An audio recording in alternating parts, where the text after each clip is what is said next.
नमस्कार मित्रांनो, मी प्रज्वल केदार तुमचं सर्वांचं स्वागत करतो आपल्या यूट्यूब चॅनल ज्याचं नाव आहे ए to Z information Marathi.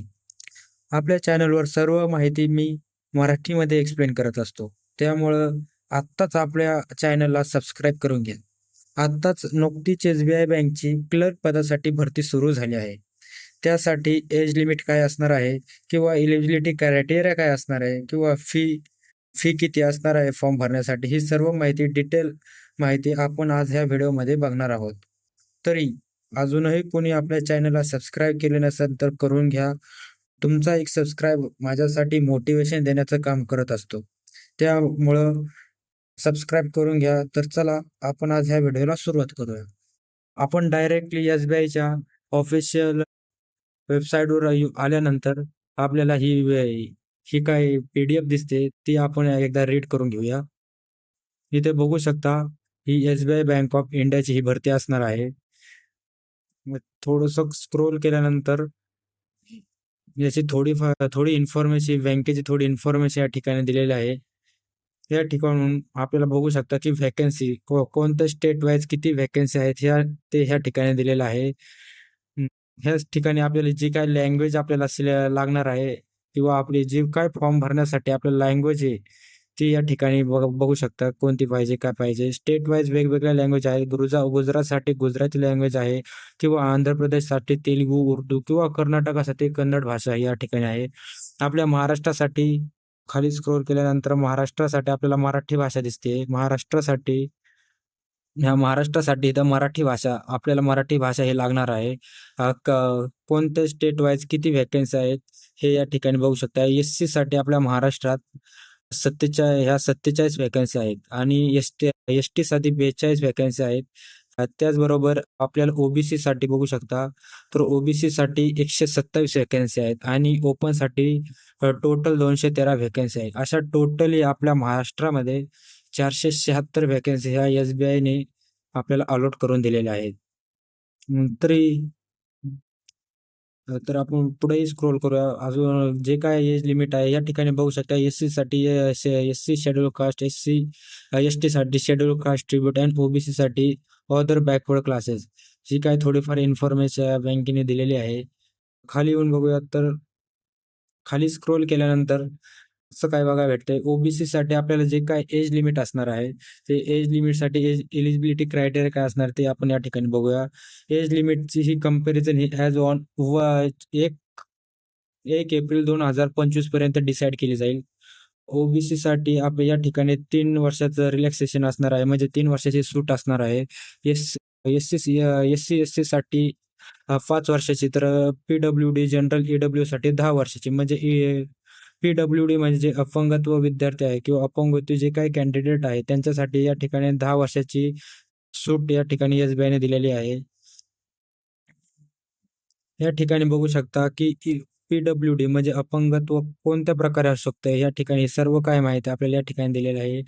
Blind low व्हर्जनसाठी yes sitting he freak असलेले असणार आहे. डीप हार्ट हर्टिंग वॉकिंग वगैरे या ठिकाणी सर्व काही माहिती या पीडीएफ मध्ये दिलेली आहे. ह्या पीडीएफची लिंक सुद्धा मी डिस्क्रिप्शनमध्ये दिलेली आहे. तुम्ही डायरेक्टली त्या लिंकवर क्लिक करून या पीडीएफवर येऊन जाल. या ठिकाणी सर्व काय माहिती काळजीपूर्वक वाचा.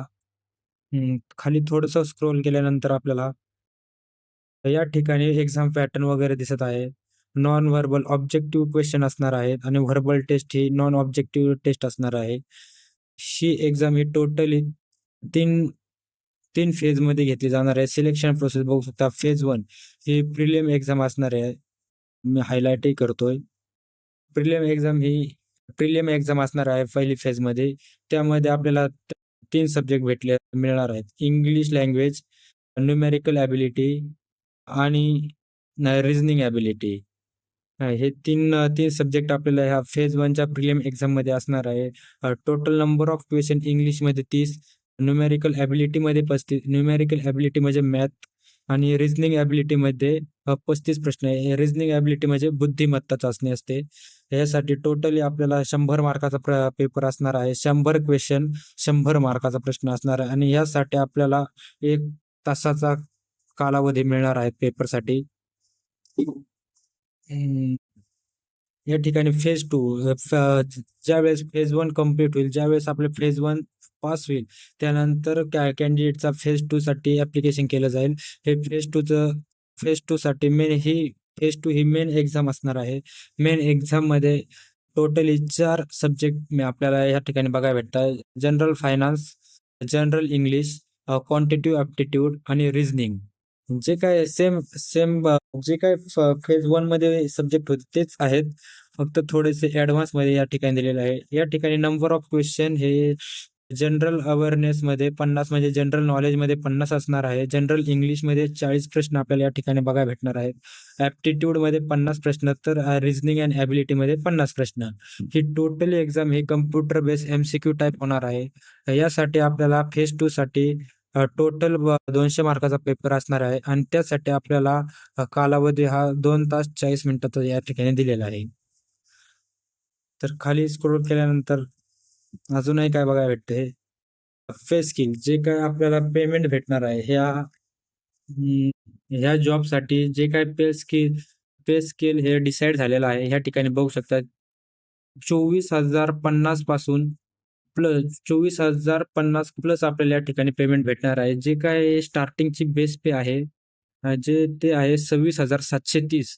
म्हणजे टोटली आपल्याला बेस प्ले आणि अदर एक्सपेन्स ऍड करून आपल्याला जो काय पेमेंट भेटणार आहे तो आहे 26,730 रुपये प्लस.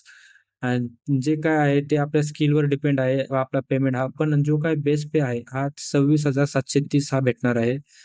खाली स्क्रोल करूयात. खाली स्क्रोल केल्यानंतर आपल्याला या ठिकाणी बघू शकता की फीचा क्रायटेरिया काय आहे. तर ॲप्लिकेशन ऑफ इंटरमिजिएट चार्जेस जे काही आपल्याला फॉर्म भरण्यासाठी जे काही चार्जेस आहेत ते या ठिकाणी नमूद केलेले आहे. SC ST PWD साठी आपल्याला या ठिकाणी ₹0 फी लागणार आहे आणि तसेच जनरल OBC आणि EW साठी आपल्याला या ठिकाणी ₹750 फी ही पे करावी लागणार आहे. हाऊ टू पे म्हणजे या ठिकाणी आपल्याला हे जो काही फॉर्म आहे तो अप्लाय करण्यासाठी आपल्याला या ठिकाणी 2 लिंक दिलेला आहे. जी काय आहे ही ऑफिशियल लिंक आहे. SBI बँकेची ही ऑफिशियल लिंक आहे किंवा ऑफिशियल वेबसाईटवरही जाऊन आपण या ठिकाणी ॲप्लिकेशन करू शकता.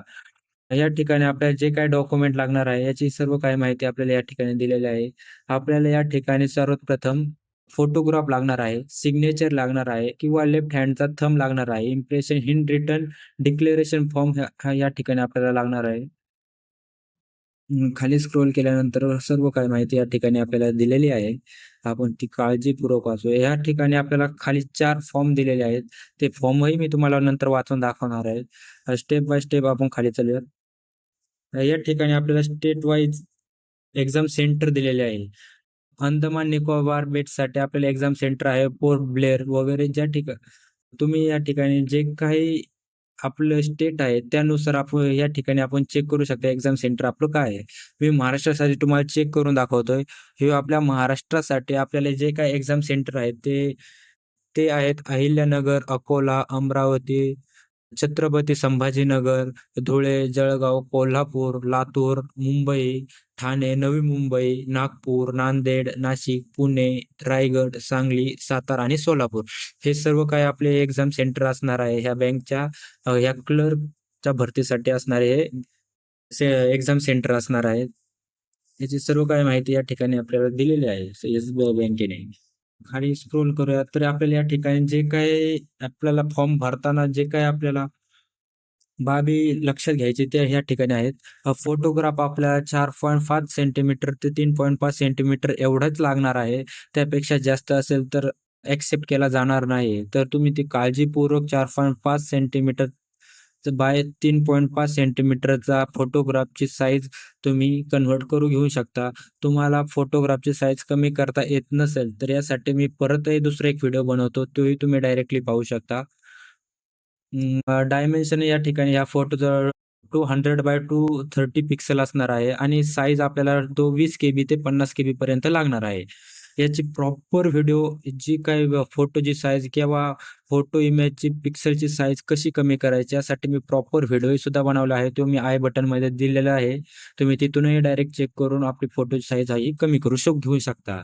आपल्याला स्कॅनिंग डॉक्युमेंट जे काही स्कॅनिंग करायचे जे काही डॉक्युमेंट आहे तर ते या ठिकाणी दिलेलं आहे फोटोग्राफ कॅप्चर. फोटोग्राफ कॅप्चर असं करताना आपल्याला बॅकग्राऊंड हे पूर्ण व्हाईट कलरचं पाहिजे. आपण डायरेक्टली फोनमधूनही डायरेक्ट फोटो कॅप्चर करून घेऊ शकतो. या ठिकाणी आपल्याला जे काही रूल्स दिलेले आहे फोटो कॅप्चर करण्याचे या ठिकाणी बघू शकता. आपल्याला डूज अँड डोंट्स म्हणजे आपल्याला काय करायचे किंवा काय नाही करायचे. इन्शुअर द फोटो आणि capture the again light colour म्हणजे जे काय आपल्याला लाईट कलर मध्ये आपल्याला फोटो कॅप्चर करायचा आहे.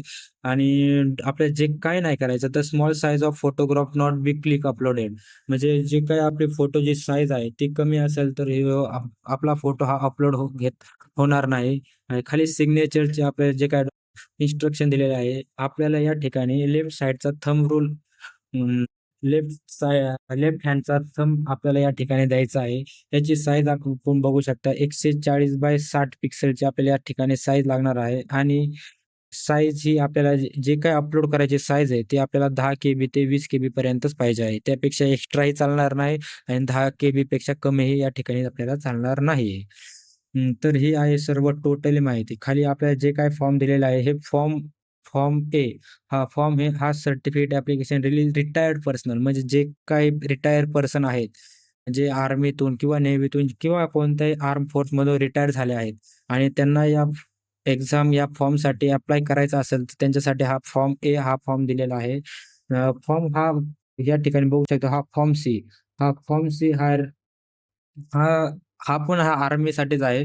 Undetermining given by serving arm force personnel who are due to release within 1 year म्हणजे जे काही आर्म फोर्समधील कॅन्डिडेट आहे, जे 1 वर्षानंतर किंवा 1 वर्षामध्येच आपल्या रिटर्न आले आहे, यांच्यासाठी फॉर्म सी हा फॉर्म भरून देण्यास एस-बी-आयने सांगितलेला आहे. फॉर्म बी हा सर्टिफिकेट फॉर सर्व्हिंग पर्सनल म्हणजे या ठिकाणी आपल्याला बघू शकता की personal who due to release within 1 year.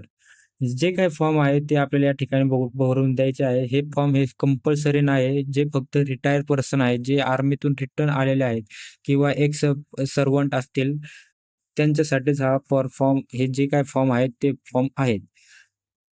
या ठिकाणी आपण खाली बघू शकता हाऊ टू अप्लाय आपल्याला या ठिकाणी अप्लाय करण्याच्या स्टेप बाय स्टेप माहिती या ठिकाणी आपल्याला दिलेली आहे. आपल्याला सर्वप्रथम लॉग इन वर बटनावर क्लिक करायची आणि त्या ठिकाणून एस-बी-आय बँकेच्या जी काही ऑफिशियल वेबसाईट आहे त्यावर आपल्याला जायचंय. तिथून स्क्रोल डाऊन करायचे, क्लिक रिस्पेक्टिव्ह ॲडव्हर्टाइजमेंट आणि या ठिकाणी डाउनलोड ॲडव्हर्टाइजमेंट नंबर वगैरे दिलेला आहे. Careful read and detail achievement वगैरे जी काय माहिती आहे ही मी ह्या व्हिडिओमध्ये तुम्हाला सांगितले आहे. ह्याचा एक proper video step by step form कसा भरायचा याचाही व्हिडिओ मी घेऊन येणार आहे आपल्या यूट्यूब चॅनलवर, ज्याचं नाव आहे ए टू झेड इन्फॉर्मेशन मराठी. तर व्हिडिओ आवडला असेल तर सर्वांनी लाईक करा, शेअर करा, कमेंट करा आणि सबस्क्राईब करायला विसरू नका, जेणेकरून अशा नवीन-नवीन व्हिडिओ तुम्हाला नोटिफिकेशनद्वारे तुम्हाला भेटतील. स्टे ह्यानंतरची जी काही व्हिडिओ आहे ती मी एस-बी-आयचा जो काही स्टेप बाय स्टेप फॉर्म कसा भरला जातो ह्यावर मी असणार आहे. तरी सर्वांनी सर्वात प्रथम आधी व्हिडिओला लाईक करा आणि चॅनलला सबस्क्राईब करा. धन्यवाद.